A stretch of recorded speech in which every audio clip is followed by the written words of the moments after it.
안녕하세요. 강남 세브란스 병원 정신건강의학과 석종호입니다.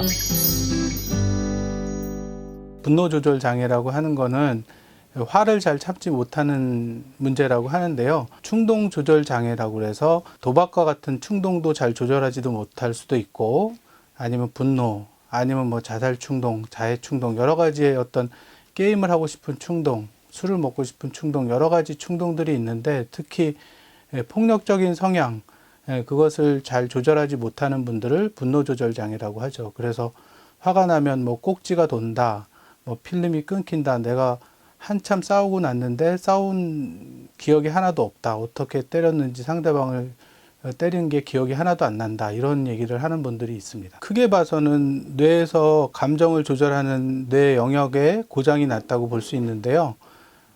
흔히 전두엽이라고 부르는 우리 이마 앞쪽의 뇌가 그런 충동이나 감정을 조절하는 데 매우 중요한 역할을 합니다.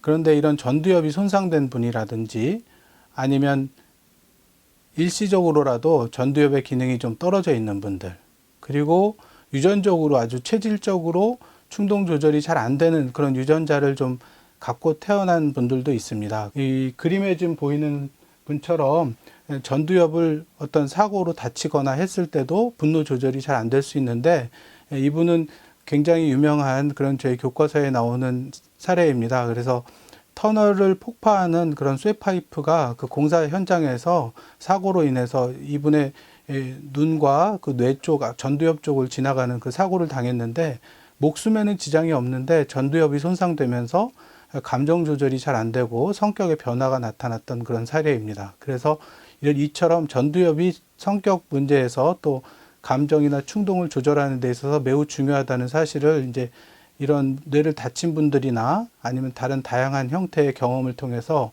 저희들이 알 수 있게 되었죠. 예를 들면은 뭐 자동차에서 엑셀러레이터가 있고 그 다음에 브레이크 기능이 있듯이, 우리 뇌에는 감정이 생기는 영역이 있고요. 변연계라는 부분에서 감정이 발생하게 되고, 그런 감정 신호가 발생하면 그에 따라서 감정을 표현하거나 행동화하려고 하는데, 그런 행동이 적절한지 적절하지 않은지, 지금 그런 행동을 하면 될까 안 될까를 판단하는 영역을 주로 전두엽이 담당합니다. 그래서 전두엽에서 봤을 때 이런 행동은 하면 안 되겠구나 하면서 억제하는 것을 담당하게 되는데, 특히 안화 전두엽이라고 그래서 눈 바로 위에 있는 전두엽 부위가 그런 역할에 매우 중요한 것으로 알려져 있습니다. 요즘에는 약물 치료가 상당히 좋아져 있기 때문에 세로토닌이라는 뇌 안의 신경 전달 물질을 높여주면 분노나 그런 슬픔, 불안, 이런 감정들이 잘 조절되는 것으로 알려져 있습니다.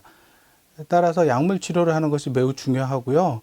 이 앞서 말씀드렸던 이런 분처럼 그런 뇌를 다친 경우에는 사실은 아주 잘 조절이 되지는 않고 그런 여러 가지 문제들이 좀 영구적으로 남을 수 있습니다. 하지만 대부분은 이렇게 뇌를 심하게 손상된 경우가 아니라면 약물 조절과 함께 그런 행동의 문제들을 교정하는 인지행동 치료라는 정신의학적 치료 방법을 통해서 많은 도움을 받으실 수 있습니다. 분노 조절 장애가 생기지 않게 하기 위해서는 우선 내가 내 마음 관찰하는 능력이 매우 좋아야 됩니다.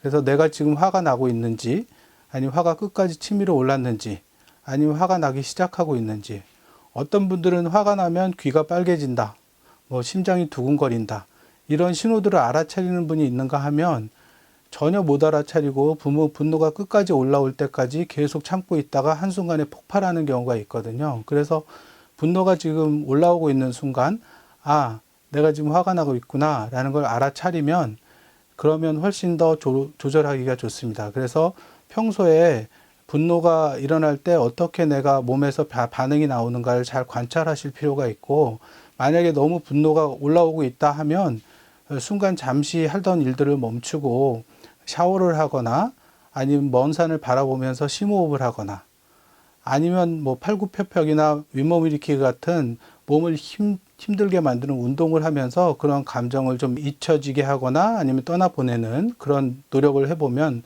분노 조절을 할 수 있고 분노 폭발을 하지 않을 수 있는 그런 예방 효과가 있을 수 있겠습니다.